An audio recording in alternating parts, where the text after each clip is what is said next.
Umarangkada na nga ang traslasyon ng Poong Jesus Nazareno ngayong taon. Mag-aalas 4 ng umaga kanina nang magsimulang hilahin ng libu-libong mga deboto ang andas mula sa Quirino Grandstand. Pagdating naman sa Finance Road, bahagyang bumagal ang usad ng andas. At live mula sa Maynila, may express report si Ian Suyu. Ian, ano bang dahilan? Bakit nga ba parang bahagyang bumagal itong usad ng andas dyan?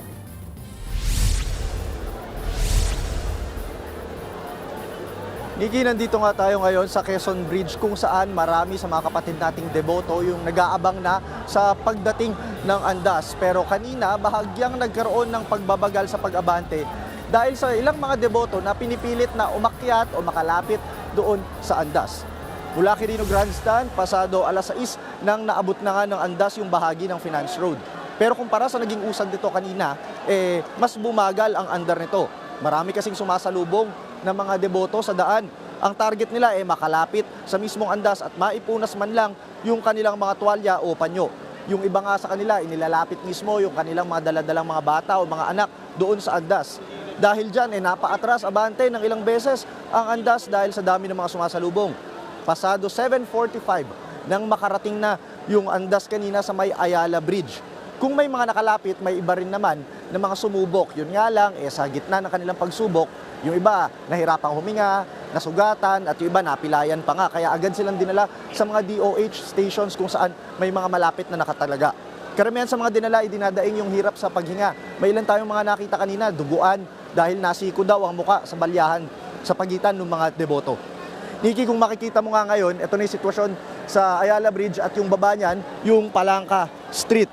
Makikita mo, napakarami na, ganyan nakakapal yung mga taong nag-aabang dahil ngayon nasa San Marcelino pa rin, sa may Ayala Boulevard pa rin yung andas at magdadalawang oras nang binabaybay yung lugar na yon. Dito lalabas yan sa may Palangka Street at makikita nyo yung dami ng mga deboto na nag-aabang na sa gitna ng mainit na tirik ng araw. Pero kanina nagkaroon ng bahagyang tensyon dahil yung mga pulis dito hinarangan itong ilalim ng mismong tulay, dahilan para mainis yung ilang mga deboto na ang plano sana tumuwid mula doon sa may Quinta patungo dito sa may Palangka.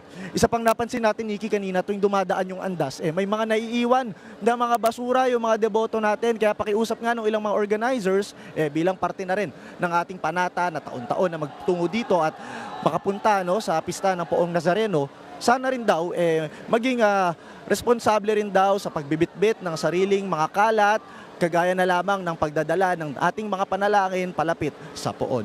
Yan muna yung latest mula dito sa may Quezon Bridge. Nikki? Iyan, kanina nga nakita natin sa may Ayala pa yung andas. Pero usually ba anong oras dumadaan dyan?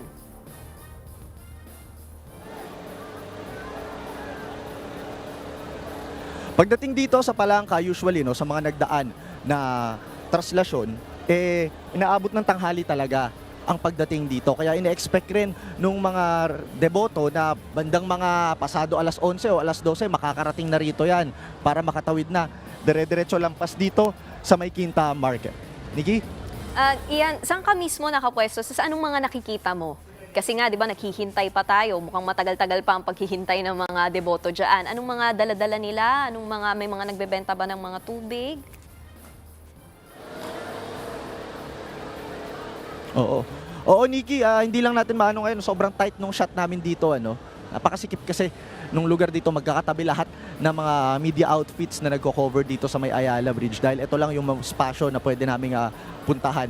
Pero kanina nakita natin yung ilang mga deboto na naglalatag na nga ng kanya-kanyang mga karton para higaan at upuan, pampalipas oras muna habang inihintay yung pagdating nung andas dito. May ilan naman na may mga dala na sarili-sarili nilang pagkain dahil talagang kagabi pa raw, nandito na sila at nakaabang mismo sa pwesto na ito.